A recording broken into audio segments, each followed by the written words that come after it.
In the world of nutrition, there has somewhat recently been a kind of shift of focus or approach, philosophy, whatever you want to call it. Traditionally, we have seen a weight-centric or a weight-focused approach. Now, that viewpoint or approach puts a really big focus on weight itself. The weight being something to change and the thing that determines health. It's all about the scales, measurements, and unfortunately, that kind of focus often leads to what we see as diet cycling and also weight cycling. On the other hand, we have a weight neutral approach. Now, this philosophy or this approach focuses on health supporting actions. It's more about building up and supporting a healthy relationship with food and body instead of that weight change. Now, understanding those differences are important in my opinion because it has an impact on how we perceive and approach food and our body, and it can really influence our well-being overall. And that's what we talk about on this channel. So with that being said, hi, welcome to this channel or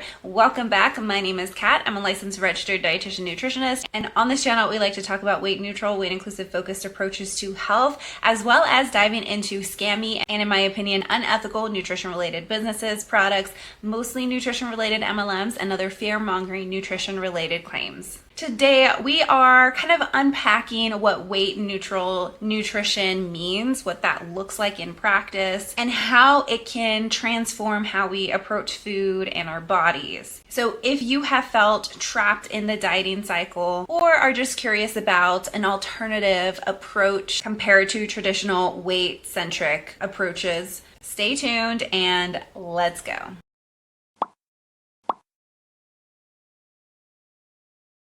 All right, so let's talk more about the concept of weight neutral nutrition. At its heart, weight neutral nutrition is about focusing on health behaviors without focusing on the weight itself. Instead of being preoccupied with the scale, this approach emphasizes overall well-being and recognizes the other factors at play that can impact health or factors that can contribute to health. And I mean, that's an important note itself. There are so many factors that influence health that focusing just on weight is not only not evidence-based, it takes so much out of the picture, so many important factors out of the picture. And it often puts that blame, if that weight can't change or if it changes and then goes back to where it was before, it puts that blame on the person as that being what is wrong with their health, that being the issue at hand, when there's a whole variety of other factors going on. What we see with weight-centric focused approaches is this kind of dieting cycle that I mentioned, or weight cycling. Now, weight cycling is when someone loses and gains, and maybe they diet their way up. That puts stress on the body, that we can see effects from that related to cholesterol levels, blood pressure levels, insulin sensitivity, or how their body is using glucose in an efficient way. So diet cycling, weight cycling specifically as a result of diet cycling is something that we really want to kind of step away from, we really want to step away from that because of the negative impacts that can have. And beyond just the physical negative impacts of that kind of diet cycling, there's the mental side of things too. I mean, this is why a lot of times dietitians will work and refer out to mental health professionals as part of the healthcare team, because it does overlap sometimes, and there are so many times where that referral is really needed, and when we can work together with other mental health professionals with a person trying to step away from traditional diet cycling. I wanted to bring up the term diet culture. That is a term, it's pretty, in my opinion, maybe it's just because of the place that I practice, I see it often, but I think even outside of that, it's thrown around a lot. I think a lot of people hear the term diet culture and can have an idea of what that means. So for a deep dive on dieting, I really encourage you, I'll leave a link in the card up there and also in the description box of me going where I go more into depth on what that looks like historically. But in a nutshell, diet culture is a societal system. It is a system that values weight and size and shape over well-being. It promotes this idea, it equates thinness to health. or worthiness or like value or morality. It encourages this kind of consistent body checking or like monitoring. It promotes guilt around certain food choices and often pushes for weight loss like at any cost. Like any loss is seen as good. It's often like if you see people talking about like what health looks like we can't always know, or we can't always define someone or like say that someone is healthy just because of how they look on the outside. There are so many times where someone can look like healthy on the outside and have things going on. We can't see inside, right? And so just because someone looks healthy on the outside doesn't mean that the inside is like in alignment with that. And diet culture and wellness culture, which I'll talk about right after this, but diet culture really places that's why that is the thing, basically. It perpetuates this idea that people should sacrifice their pleasure, food pleasure, their intuitive cues, and even their health to meet societal beauty standards. And the beauty standards change like from decade to decade, basically. Diet culture is a harmful culture, and it often leads to negative body image and disordered eating behaviors. Now, wellness culture is also a term that is thrown around. I like to talk about wellness culture because it's basically a diet culture with like a sheet over it, like the whole like Scooby-Doo meme. On the outside it's wellness culture, but you lift it up and it's diet culture. Wellness culture, it sounds good on the surface, but in reality it's a huge industry that is really, there's so much pressure like to buy certain products or do certain programs or follow like a specific kind of trendy diet and live this kind of like Instagram perfect or TikTok perfect like wellness lifestyle. While a downside or a negative to that is maybe having people feel a little bit guilty that they're not able to do all of that or implement all of that. Like that's bad in and of itself, but even worse, a lot of the claims around that we see in wellness culture aren't even evidence-based and they're like unnecessary. A lot of wellness culture is where they'll take this one little idea or this one thing and just run with it. We've seen it with so many different trends, so many different kinds of products or nutrients. Some examples are things like collagen, magnesium right now, these things that have their place and can be helpful, but are just kind of, this narrative is like run with them as being this like the greatest thing ever, basically. So when you're talking about the implementation of weight neutral nutrition, some key components that might include what some people might refer to as intuitive eating. Now, some dietitians don't like using intuitive eating, but they can still have a weight neutral focused approach, or they might like use certain aspects of intuitive eating, but might not like call themselves an intuitive eating dietitian. And I go back and forth with this because there is a framework around intuitive eating that I absolutely love. Intuitive eating had a huge impact on me. In my late teens, early 20s, I had just a very unhealthy approach to nutrition. I was very focused on like, the term clean eating wasn't around back then that I was aware of, but it was basically that. It was so much focus on the quality and the quantity to less on the quantity. There was some of that, especially after an injury that I had, an ACL reconstructive injury, and after that, like there was a little bit more shift towards like the amount and restriction in that way. It was not healthy. But even before that and after that, I struggled more with the intense focus, the unhealthy obsession of like healthy foods. And that's part of the reason why I decided to study nutrition. I wanted to find the perfect diet. I wanted to know exactly what I needed to eat in order to like be this like picture of health. Newsflash, I found that there was not a perfect diet, and I also was led to the book Intuitive Eating and really diving into the different principles of intuitive eating. That was over a decade ago. Now, I had to read the book multiple times. I had to listen on audio multiple times for it to really become kind of second nature or like really step into it. And every time that I read Intuitive Eating, the framework, the actual book, I still take something out of it. And it's just, I really appreciate it so much, the work that those two dietitians, Elise Resch and Evelyn Tribole, have contributed to intuitive eating. I mean, it's their book. But I sometimes struggle with the idea of saying that I will promote or practice intuitive eating because so many people put their own kind of definition on it. And they hear intuitive, and understandably so, they kind of think that means like you're just eating on intuition. Like, it makes sense, right? But in the actual book, they talk about how it's a dynamic interplay of instinct, emotion, and rational thought. And there are those 10 frameworks in there. One of them is rejecting the diet mentality. So letting go of restrictive diets and the idea that there is like this one right way of eating. Another one is honoring your hunger. So like learning to recognize hunger cues and fullness cues, which by the way is way beyond just your stomach. You can see hunger and fullness cues in your energy, in your mood.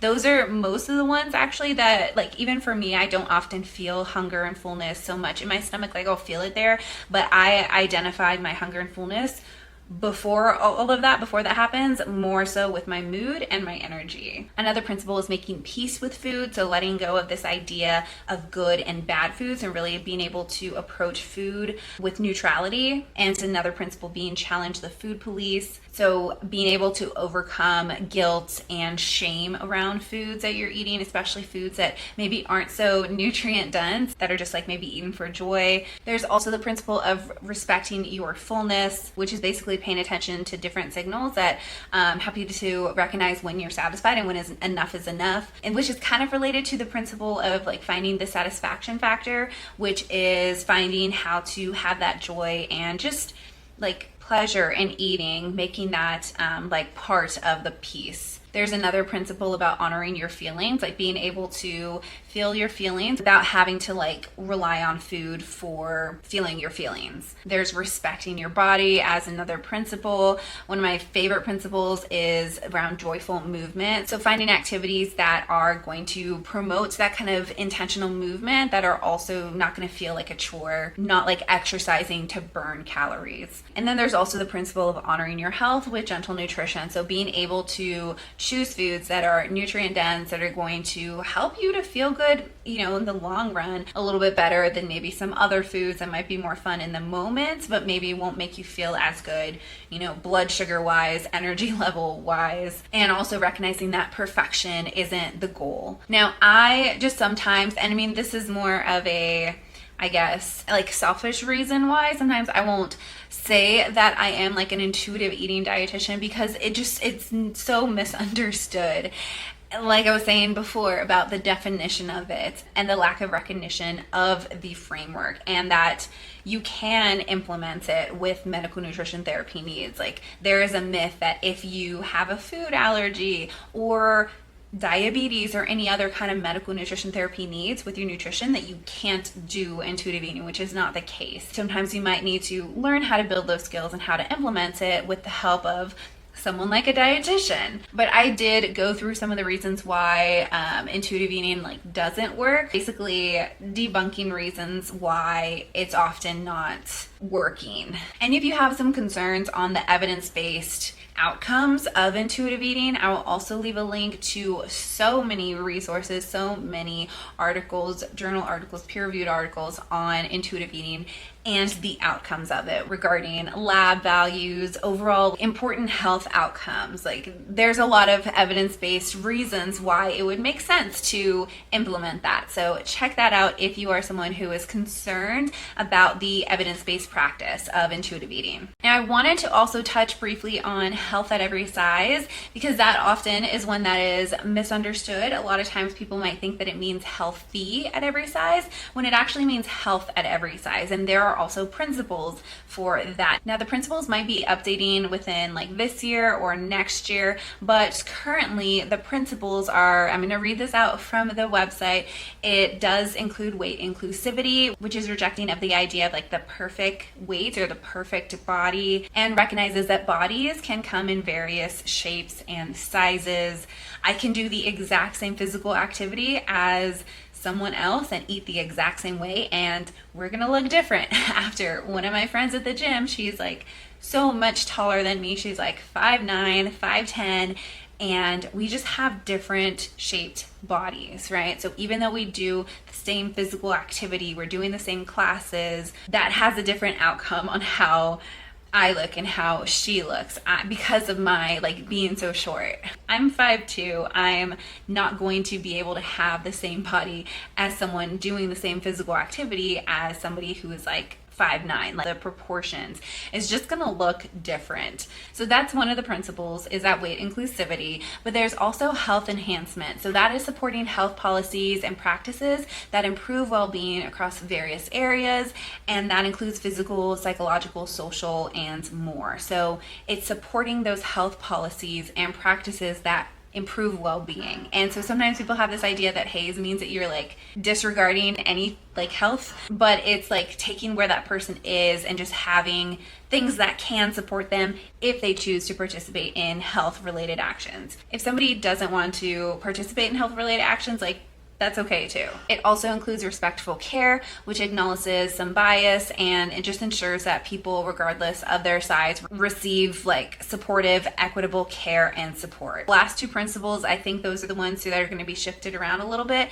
but currently they're eating for well-being and life-enhancing movement. So kind of similar to intuitive eating in the sense that like we're doing life-enhancing movement, like joyful movement. We're eating for well-being. There's ways to implement or ways to focus on nutrient-dense foods that are going to help our bodies feel good.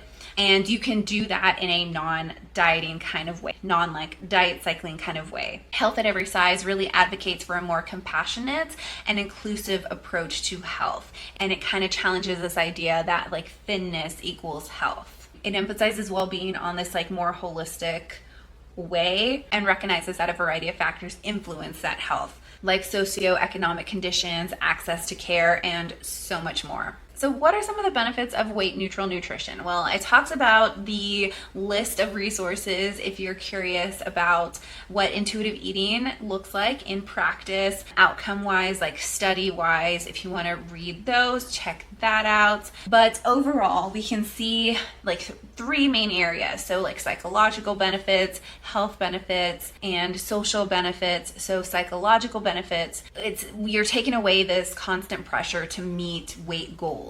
And a lot of individuals respond to that in a positive way, kind of reducing some stress levels around having to be weighed and helping to support that balanced relationship with food. I think something that's equally exciting is also health benefits. So this focus on actions that are sustainable promote this kind of physical health rather than these implementation of actions that are just going to provide this really quick, like, or even not so quick, but this like intentional drop in weight that's maybe not sustainable for a person, or not sustainable in like a realistic, like fun way of living. And because we're like stepping away from that and really focusing on actions that are sustainable with actions that support health, you see this improvement in lab values and energy levels and that like what we want to see health wise and various health markers. And then the social benefits as well. This can kind of help on the longer end side of things, like paving the way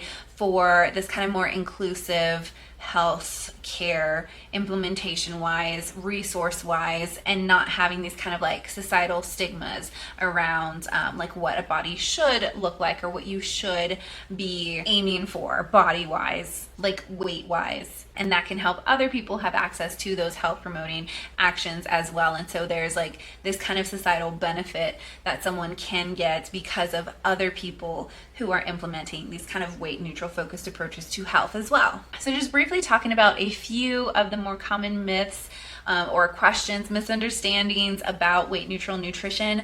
One of them is this idea that you're going to just eat this specific food and that's all you're going to eat, and so you just can't do something like intuitive eating, for example. So I've heard this with like ice cream, someone saying that like that's all they're going to eat, and so they just can't do that. They need to follow this strict dieting plan. Now, intuitive eating is not about binging on a specific food. It's about removing these kind of moral labels on it and recognizing hunger and fullness cues and emotions, and being able to recognize when those emotions are being kind of like buried under and food being used as this kind of like coping mechanism. And all of that is a skill, and it's not expected for someone to be like, for me to be like, hey, you need to do intuitive eating, and now like you're not going to want to eat, ice cream all the time or something like that. Like, no, there is a process to this. There are skills that need to be developed. Again, another reason why it might be helpful to work with a dietitian. There's a lot of skills within those principles. And so if somebody is concerned that they might turn to having ice cream for breakfast, lunch, and dinner, that might be more so of like a rebellion and kind of like rejecting the diet mentality. It can totally see that. That can be totally understandable, totally part of someone's experience or their journey, but it's not likely to last for very long. I mean, of course, it depends on the person, but there's a lot to unpack there and asking like, well, why is that? And that's where, again, the dietitian or a helpful person can come into play. Another misunderstanding, especially with HAES, is that it's about ignoring health. Now, some people might take it in that way, and it's regarding HAES itself. I don't know exactly what the principles are going to, how they're going to change. Well, I might make a video on that whenever they are updated, but as of like right now, it's not about ignoring health. It's about empowering someone and recognizing that, one, if you don't want to focus on health, like that is one's own choice. You can't like push health on someone. If somebody does not want to improve in their health, like that doesn't make them any less of a human. And so that myth or that idea that it's just ignoring your health, like that is not the case. It's about broadening this understanding of health beyond just that weight-centric approach. Another misunderstanding is that if you have a health condition, a chronic health condition, then you can't participate in weight neutral focused approaches, and that is not the case. Remember, intuitive eating, for example, is that dynamic interplay of instinct, emotion, and rational thought. There's gentle nutrition in there. You can implement a very weight neutral focused approach and still focus on health conditions that many people are like relating it to weight, for example, like diabetes. Again, this is where working with a health professional is really or can be really helpful. So I wanted to take a minute to just encourage you with the idea that this is not like a light switch for most people, and it's not always a smooth journey forward. The transition from a weight-centric focused approach to a weight-neutral focused approach can take years, it can take decades, and there can be times where you're like, this is right for me, and then times where you're like, this is not right for me. There's a lot of like, it's a big squiggle. It's not a straight line. And I think it's something that like we approach food so many times in our day, and it's never, I don't want to say never, but like there are times when you might feel like you kind of slipped back, and that's really where I want to encourage this kind of idea of spiraling forward. So if you think about like the spiral, it's moving forward or it's moving up. So you can think of spiraling forward or spiraling up. And this idea that like when you are on the spiral, there are times where you feel like you might be going back, but it's right before you go forward again. So it's not the straight line, it's a spiral where you might feel like you're going back, but that's an opportunity to learn more about yourself, to learn more about this, just the situation, and really grow from that to continue moving forward in your weight neutral focused approach to health. So some of the challenges that might come up are like these societal pressures. Everywhere you look, whether it is like TV or just on social media, there are these kind of like ideal body types. This ideal like body is celebrated, which can make you feel a little bit like down on yourself for your body. A good idea might be to limit exposure to media that perpetuates this kind of weight-centric ideal, and maybe to surround yourself with maybe more positive, supportive communities online and offline that celebrate diversity in body types and sizes. Another challenge often is this like internalized weight bias, and it's totally understandable, having been just part of society growing up in a weight central focused society. And so you might find yourself holding on to old beliefs or like prejudices about body weight, even subconsciously. Like that does not mean you are a bad person. It's just a product of growing up in a weight centric society. I want to make that very clear. And so just sometimes educating yourself about like the history of weight bias and where it comes from and its impact on mental and physical health can just kind of sometimes help with the unpack, kind of peel the layers back. Like recognizing these biases is often like the first step to being able to move forward with that. Again, I would really encourage you to check out that other video that I have about the history of dieting, because sometimes just learning about that can be like, okay, I really want to step away from that because it's kind of disturbing. Another challenge is this kind of difficulty trusting your body cues. And I just really want to emphasize that those are skills and they can be relearned, and how it looks for one person might look a little bit different for another person. Just like I was talking about, like I usually don't feel like physical hunger first. I don't recognize that so much as I recognize my energy levels and my mood. Like I can go for a longer amount of time and like almost forget to eat, especially when I am working and just like trying to get things done.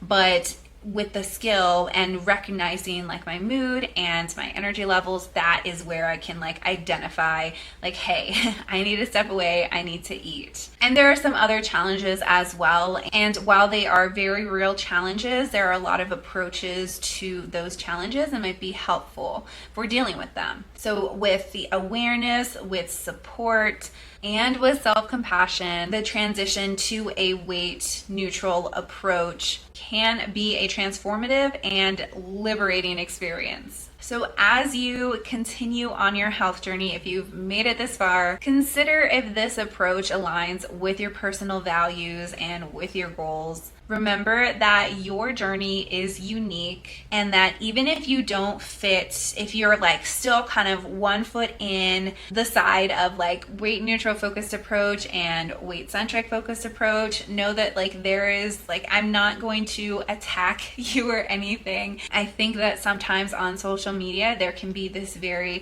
and for understandable reasons, there can be this very like black or white, all or nothing kind of thing, when in reality, when you're looking at the implementation of like stepping away from something like a weight central focused approach to a weight neutral focused approach, it can take time. It can take time. I think about even when people are leaving MLMs. I did not like make a clear like leaving to my MLM. It took time. It took a lot of time. And it was like these small little steps. For a while, I stopped adding people to my team or like reaching out to people to add to my team, but I was still using the product. And it was just like all of these small little steps that, you know, I wish it would be great if I could say that I just, you know, found out about all of the red flags related to multi-level marketing and left.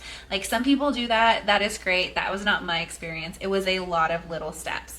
And so if you feel like you are kind of 1 foot in, 1 foot out, that is okay. That is a valid place to be. You do not have to be this kind of like black or white or have this kind of black or white experience. And with that being said, I also want to briefly discuss the community, the weight neutral focused community that I am creating right now. It is in the testing phase, and I hope to have that launched out in November of 2023. If you are interested in that, keep following me. Make sure you're subscribed and keep following me for more information on that. Specifically my social media, mostly on Instagram at Unlocked Nutrition. I have not been historically very consistent on Instagram, but I am really excited about the implementation of this community, this project. I've been wanting to do it for years. I'm not exaggerating on that, but I just did not know, and I'm still kind of figuring out what that might look like.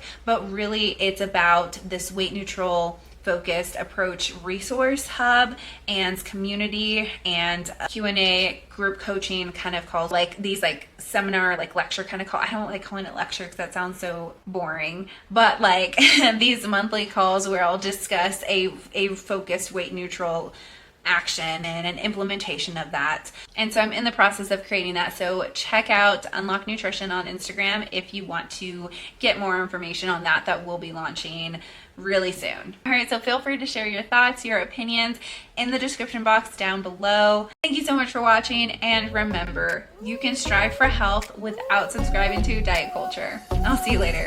Bye.